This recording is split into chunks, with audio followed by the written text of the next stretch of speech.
Some secrets are so deep that they have been buried under hundreds of years of history and theology, waiting for the right time to come to light. Imagine a piece of information that was slowly erased from holy books, an old message that may have been an important part of early Christianity, but was hidden by laws and councils. What if I told you that the idea of reincarnation, that our souls live more than one life, may have been written in the Bible?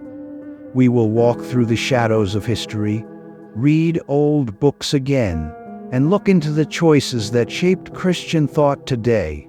Perhaps such a deep truth, one that is shared by many spiritual practices and nations, was kept from being heard on purpose. Open your heart and mind, and let me help you solve the puzzle. Why does the Bible not talk about reincarnation?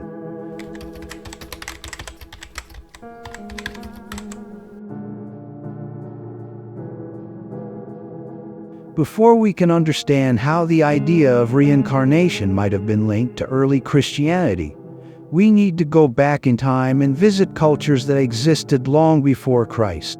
The idea of rebirth was already going around in temples, in the thoughts of wise men, and in the secret ceremonies of new initiates. Under the sands of Egypt, where the pyramids stand as quiet witnesses to time, Egyptian monks guarded the secret of the soul's return.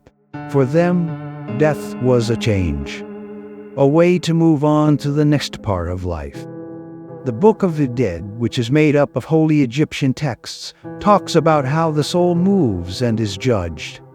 It can start a new life or stay in the spiritual world. In essence, the soul was seen as a visitor who would have to come back as many times as needed to find peace. Along the banks of the Ganges River in India, on the other side of the world, around 1500 BC, the Vedic writings grew another idea of rebirth. The idea of samsara, which means the never-ending pattern of birth, death, and return, comes up. Ancient Hindu books say that this circle will keep going until the soul frees itself from material attachments and achieves moksha, which means endless freedom. The idea is simple. What you do in this life, called karma, affects your next life, setting you on a path of learning that can only end in knowledge. But ancient Greece may have had one of the most complicated ideas about rebirth. The famous philosopher and scientist Pythagoras taught his students that the soul lived forever and died and lived again and again. He thought that every life was a chance to grow and learn. According to Pythagoras, the world had a spiritual order, and the soul could move up through this order through reincarnation until it reached perfection. He said, "The soul enters new bodies until it is fully purified." Another great Greek thinker, Plato, wrote about this idea in his work Phaedo. Plato talks about how Socrates thought that souls could move between lives and grow spiritually in each one. He said that clean souls went to higher places and souls that needed more learn came back to earth.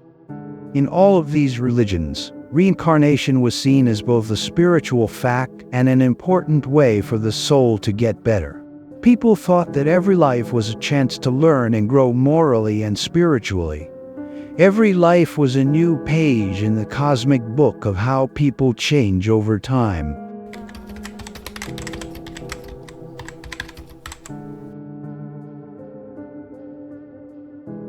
This raises the question of how Christianity, at least in its modern form, came to reject resurrection when so many other cultures believed it was an important part of life. Or did it actually accept it once? Christianity wasn't a well-organized faith in the first few hundred years after Christ's death. Each group had its own idea of what Jesus' words and lessons meant. There was no government Bible and no one in charge telling people what to do. There was only a strong desire to know more about God and life in general. As the Roman Empire grew, a new religion called Christianity sprung up. However, the first Christians were not at all like the strict Christians who would later rule the church. In fact, The early Christians didn't believe in the same strict beliefs we do today. It was a time of spiritual exploration, when people looked for lessons that were true for everyone, not just in their own lives. People thought that the soul of a person was timeless and not limited to a body. It wasn't just about this life. It was also about the soul's journey through time. Because of this, a lot of early Christians thought that maybe the soul would come back to earth in a new form after death as part of a process of growth and cleaning that never ends. Origen of Alexandria was one of the most important Christians of this time, and was a strong supporter of rebirth. As well as being a theologian, he was also a spiritual philosopher who was greatly inspired by the secret traditions of Egypt, Greece, and the Middle East. Origen thought that the soul wasn't just something temporary that God made. He thought that it had an eternal beginning and went through many rounds of life and death. Origen says in the Principius, his most important work, that after leaving the body, the soul would come back to earth in a new form until it was completely pure. He thought that reincarnation was a way for a soul to grow spiritually, going through different lives to become more pure and perfect until it reached unity with God. This is a very similar idea to what we know today. Origen didn't think of rebirth as a punishment, but as a way to learn and grow. He thought that the soul had to go through life events in order to get better, and that these experiences would bring the soul closer to eternal knowledge. In his words, each soul comes into the world strengthened by the victories or weakened by the defeats of previous lives. The idea that the choices and mistakes made in one life could affect future lives is similar to the idea of divine justice that was common in old spiritual traditions. Origen thought that resurrection was a normal part of Christianity. Instead, he thought it was completely in line with what Christ taught about salvation and purity. After all, a soul that had already lived through many stages of life would understand forever better than anyone else.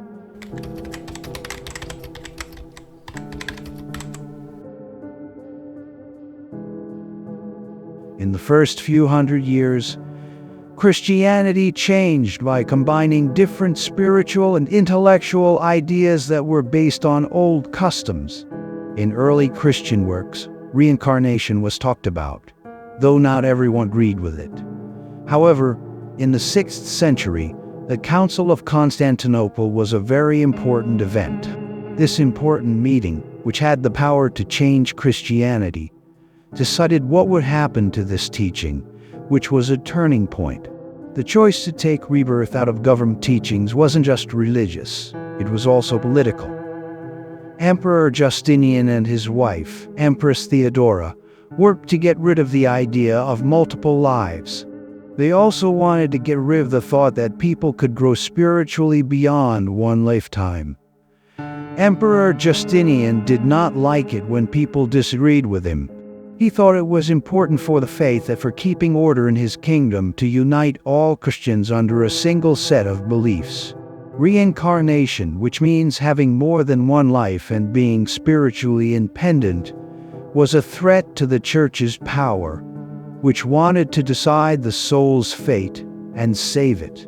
In 553 AD, Justinian called for the Second Council of Constantinople. His politically smart and determined wife Theodora was there with him. This council was an important turning point. With the help of religious leaders who were close to the empire, Justinian used the council to set a single set of rules for all Christians. The bishops and scholars who were at the meeting came from all over the world, mostly from the Christian East, but some were also from the West. Patriarch Eusebius of Constantinople, who led the meeting, and Bishop Vigilus of Rome were two important people who were there. Bishop Vigilus initially fought against some choices, but eventually gave in to imperial pressure. Christianity got rid of reincarnation for a lot of different reasons, not just religious ones. The idea of reincarnation was very strong. It meant that each soul was in charge of its own development, and that by living many lives, a soul could become pure enough to join with God. From this point of view, people might not see the need for a single organization of safety. One of the best ways for the church to keep its power over followers was to control what happened to their souls. People felt much more compelled to follow church lessons and rituals if they thought they only had one chance to be saved. In reincarnation, on the other hand, the soul could grow and change on its own through many lives, not just in one place. It was clear to Justinian that a church that followed the same teachings would make his kingdom stronger. But by taking reincarnation out of Christian teaching, he made it even more important to seek salvation right away, without giving in, and always by following the church and government teachings. For personal reasons, Justinian's wife Theodora had a big impact on getting rid of resurrection from Christian teaching. Before she became queen, Theodora's life was hard because she was poor and had a bad reputation because she used to be an actor and a prostitute. These experiences made her afraid that she would have a new life with the same problems. This fear, along with Justinian's desire to harmonize Christian teaching and boost the church's authority as the only way to salvation, led to the idea that everyone only had one chance to decide what would happen to their soul. It was Justinian's clear order that the teaching of rebirth be seen as false. There was so much political pressure that even the groups that were against it finally gave in, whether out of fear or convenience. In the end, Origen was called a sinner because his ideas about resurrection did not fit with what Christians believed. People who tried to spread his ideas were told they would be kicked out of the church and left out. A list of the things that Christians didn't agree with about Origen and reincarnation sealed the deal. This belief was officially kicked out of official Christianity.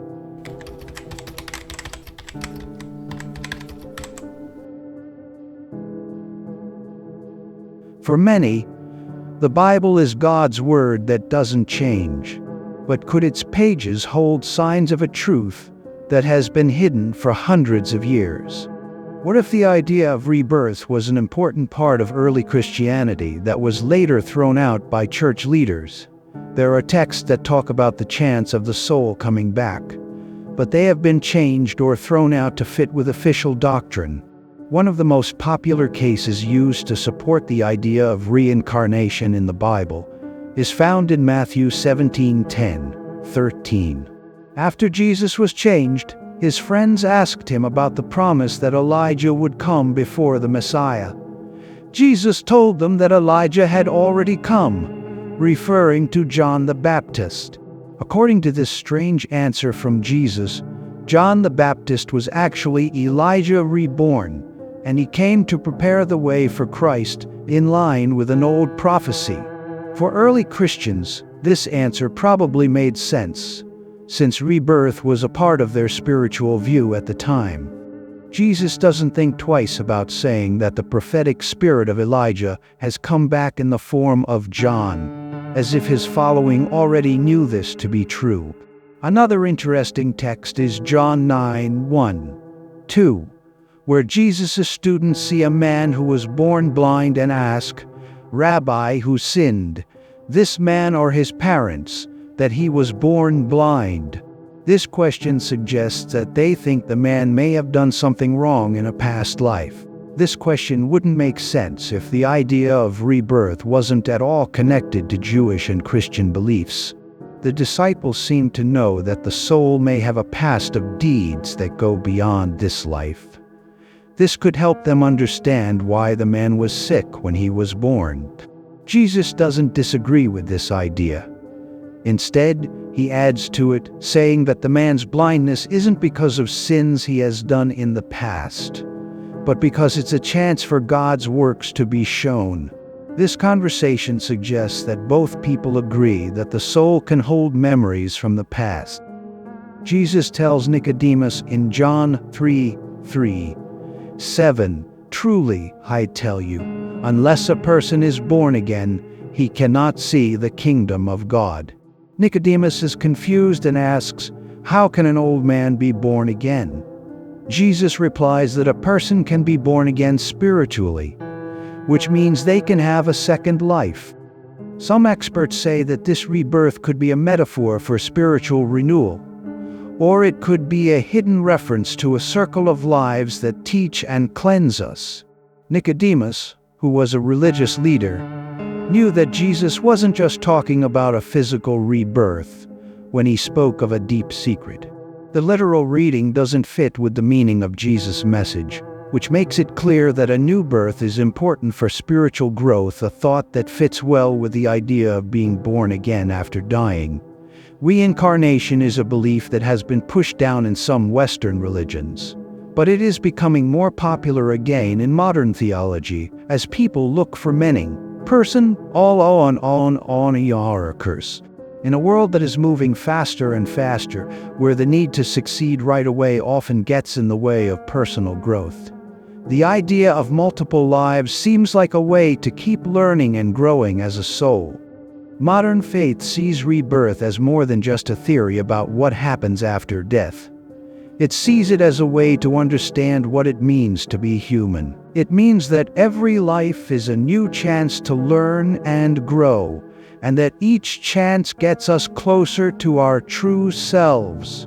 Official Christian teaching says that people should try to find forgiveness in a single life. However, reincarnation is a more compassionate and patient way to look at how souls grow, which is different from the ideas of burning forever in hell or sitting forever in heaven. Reincarnation is a key idea in Eastern religions like Hinduism and Buddhism, which brought the idea back to the West. This idea spread thanks to philosophers like Alan Watts, spiritual leaders like the Dalai Lama, and teachers like Swami Vivekananda, who stressed that the cycle of birth and rebirth is a way to become free and aware of oneself. These cultures say that a person's actions, or karma, affect both their present and future lives. This helps people understand how responsible they are, and how everything is linked. Over time, this point of view became popular in the West. People used to think of rebirth and karma as strange ideas, but they became important for thought, which led to a new view of life and the soul. In addition to being supported by philosophy, rebirth is also supported by current psychology. Ian Stevenson, a psychotherapist and professor at the University of Virginia, and others have spent decades studying children who said they had vivid memories of past lives. The proof from these studies was truly amazing. Kids from all over the world talked about dead people they had never met, remembering specifics like names and places that were later confirmed. Therapists like Brian Weiss have made past life regression popular. These practices suggest that looking at events from past lives can help people get over deep-seated traumas, fears, and mental blocks that don't seem to have any connection to this life.